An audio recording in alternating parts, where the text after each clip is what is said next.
Hi, I'm Mark Applebaum. I compose music that sounds like this.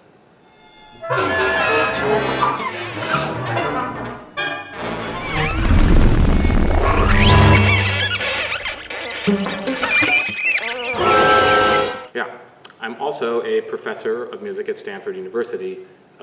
Clearly mistakes were made because I have tenure. Now that may disturb you, and if so, it's possible that there's still time for you to choose one of those East Coast schools. Maybe you want to go to one of those instead.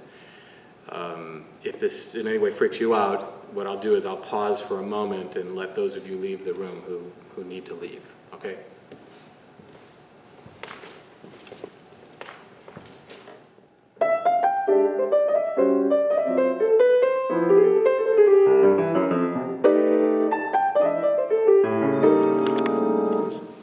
You're still here. In that case, I'd like to say hello to the class of 2016 and to let you know that I've been invited to select our common readings for this year's 3 books program. Now, I presume you've been wrestling with them for the first part of the summer, that is presuming you haven't spent the first part of the summer in a drunken stupor or mysteriously and obsessively studying to retake the SAT exam for some inexplicable reason. So assuming you have checked out those things that we sent you in June, I'm presuming that you've started to formulate some questions and some opinions about the materials and that you're anxious to discuss them with your colleagues when you come to campus in September. In advance of that conversation, I wanted to send you some remarks, a kind of verbal study guide in preparation. So what I thought I'd do is share those remarks with you, and I want to first let you know that they're not meant to dampen your own enthusiasm for your own thoughts, many of which will be better and more relevant than mine. What I'm trying to provide for you is simply a bunch of trailheads for you to follow. And rhetorical flourishes and straw man questions and somewhat silly arguments follow. And those are purposely there to sort of aggravate and provoke. So please understand that everything that follows, in what follows, nothing is actually immune from debate or criticism.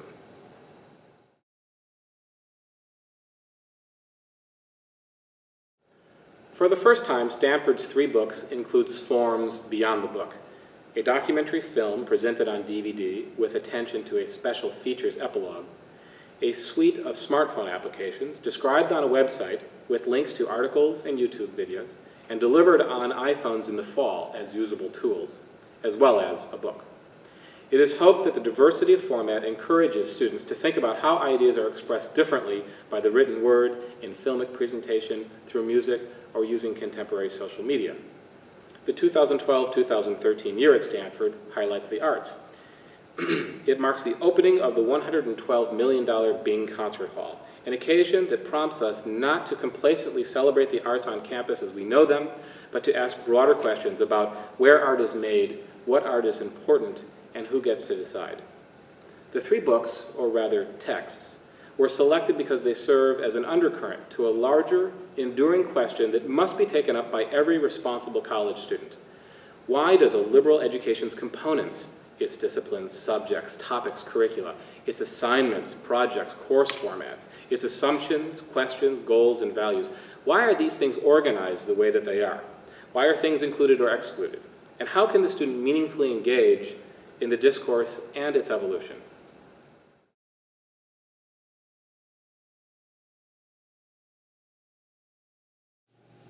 A successful student is one who takes ownership of his or her education.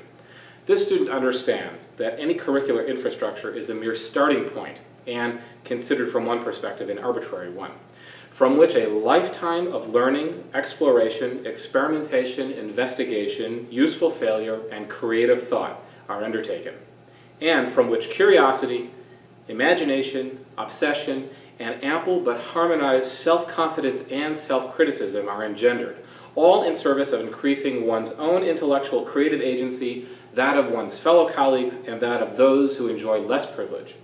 This can't be done unless the college student thinks about the university's form and assumptions, and rather than swallowing them whole, charts a personally engaged path through them. We hope for a class of open-minded, joyful skeptics, not sleepwalking academic sycophants.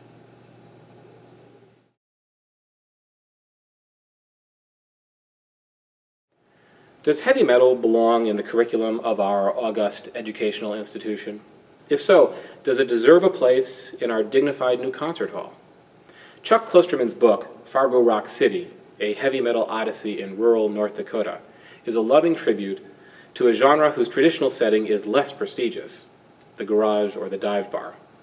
Furthermore, instead of examining the founding generation of metal, such as Led Zeppelin, Deep Purple, and Black Sabbath, bands whose historical cachet are enshrined, Klosterman looks at glam metal bands of the 1980s, a subgenre considered inconsequential and disposable by many critics and even fans of metal.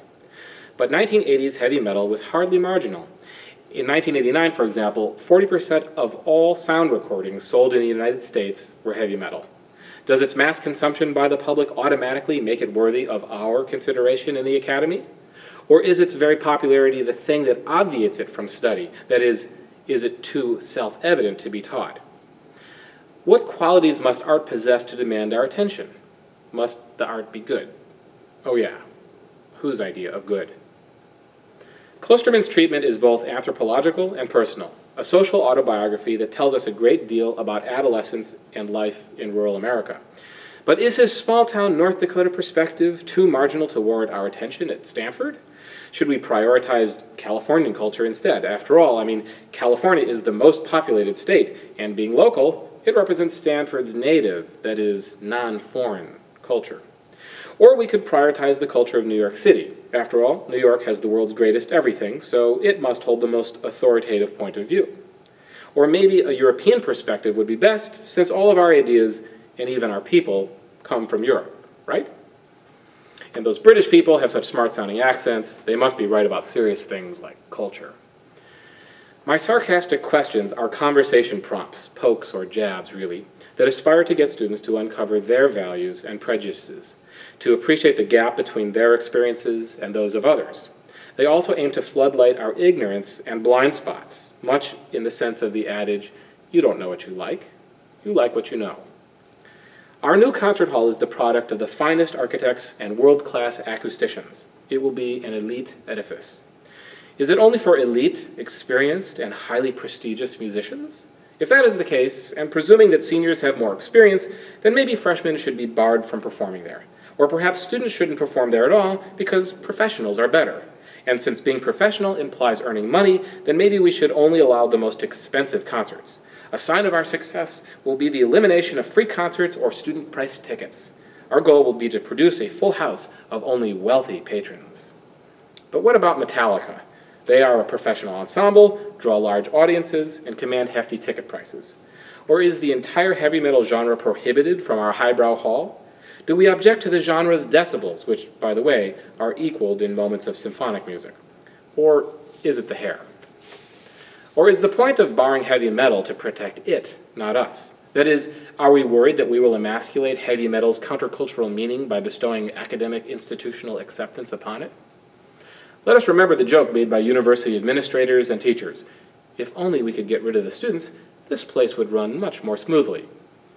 The witticism reminds us that the point of the educational enterprise is the students. So our infrastructure, whether programmatic or of the bricks and mortar kind, must serve our students first and foremost. Our shiny new concert hall derives its meaning and authority from its service to the educational mission. That mission might favor orchestras who play the music of dead white European males, or not. So how do you think our concert hall should be used? And how do you think our curriculum should be designed? Is it even up to you to decide? Perhaps we should cultivate and explore different ways of assessing value. Klosterman presents some unique ways of determining musical value. For example, the Charlie Daniels Band's song, The Devil Went Down to Georgia, was admired because, quote, the guys who bought us beer loved it, unquote. And Klosterman reckons that someone would have to pay him $98 in order to never listen again to AC/DC's Back in Black. Are these useful ways of determining value, however unorthodox? Klosterman's rhetorical style itself is unorthodox, and since he's not an academic, we might hastily dismiss him. Instead, he represents a different kind of thinker, a different kind of critical thinker, in fact, that of the public intellectual. Are we too closed-minded and pusillanimous to acknowledge the possible utility of his work, however it may differ from conventional academic scholarship? What, in fact, are the most valuable insights in Klosterman's ebullient book.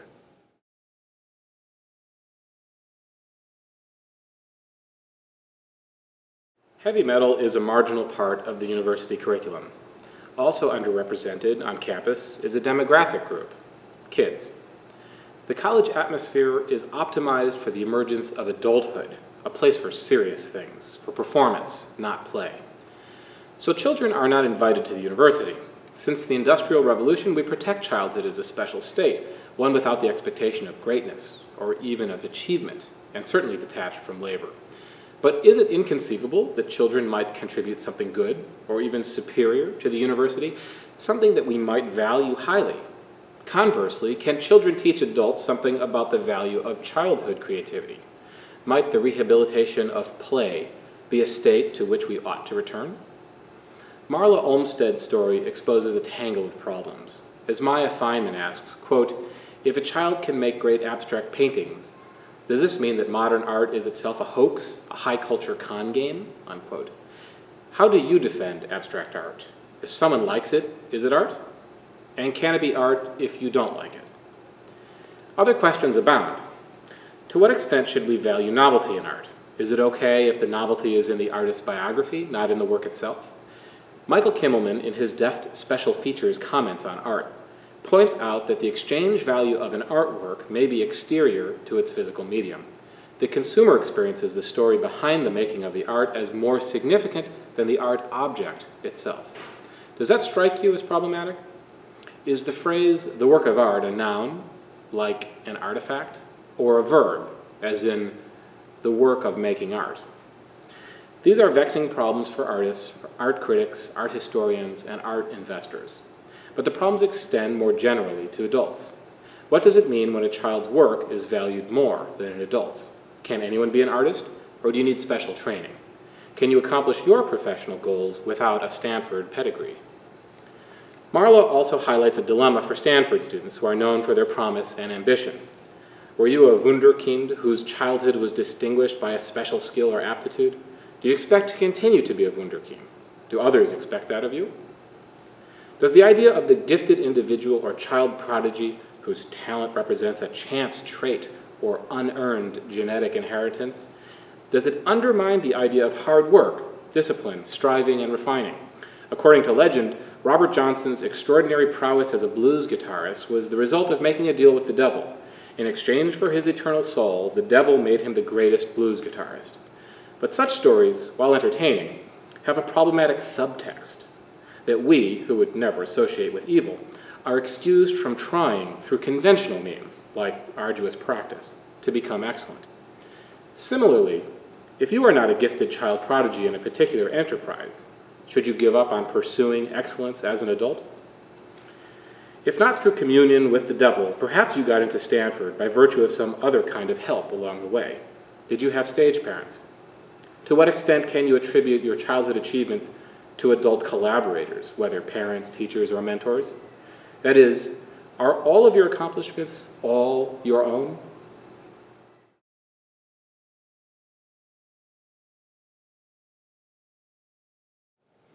The question we have been asking is who gets to determine the value of something? We question the relevance of talking about popular music in an academic setting, or the value of an abstract painting. We might also wonder about the artistic merit of a new technology. The iPhone is not a traditional musical instrument. It is not prestigious. It is not formal. Unlike the most sought-after instruments, say a $15.9 million Stradivarius violin, a great functioning mobile phone is neither expensive nor rare. iPhone applications cost next to nothing, and they are easy to get. Most important, they are not difficult to use. So everyone can become a musician instantly, right?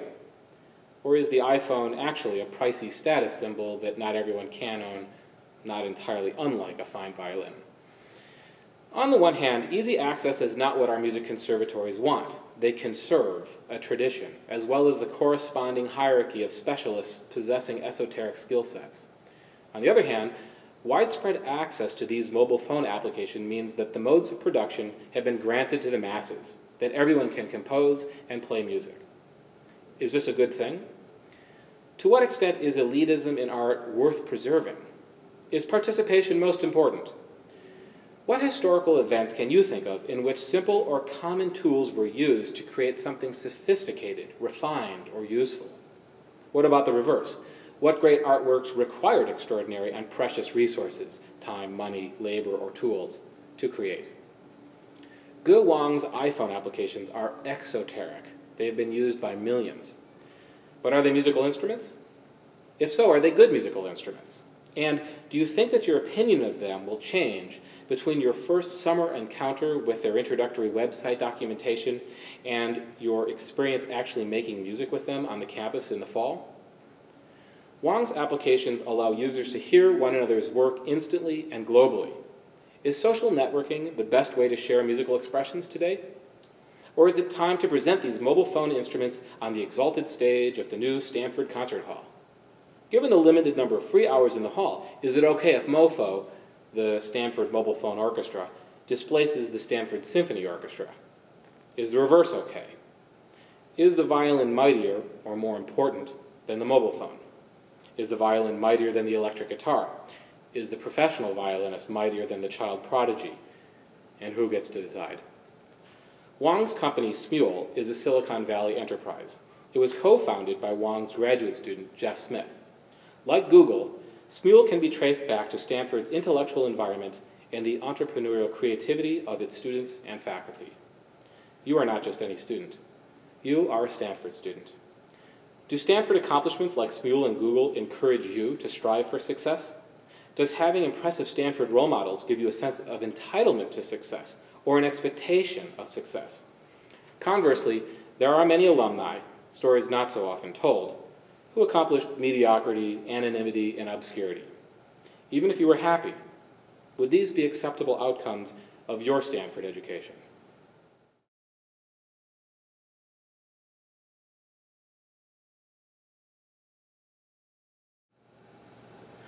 What is the takeaway from studying heavy metal through the eyes of a public intellectual, from Marla Olmsted's story, or from Smule's explosive popularity? Is it about the adaptability of our curriculum to a progressive culture, the humility to seriously consider a child's artistic expression, and a revolution in technological utility? Or is it about the dumbing down of culture as mass consumption erodes genuine quality? These three texts invite you to inaugurate your Stanford education by considering the themes that emerge from them. In particular, you are urged to consider how society defines success and how this definition in turn exerts pressure on your own definition of success. An artwork made by a kid, a popular song, even if maligned by highbrow critics, or an auto-tune tool that fixes your vocal intonation, may be worthy of your attention as a student at an elite educational institution. Or they may be barbarians at the gate. Ultimately, for any of us willing to participate in the debate, it is up to us to decide. And with that, I thank you for your attention, and I look forward to seeing you this fall on campus. Bye.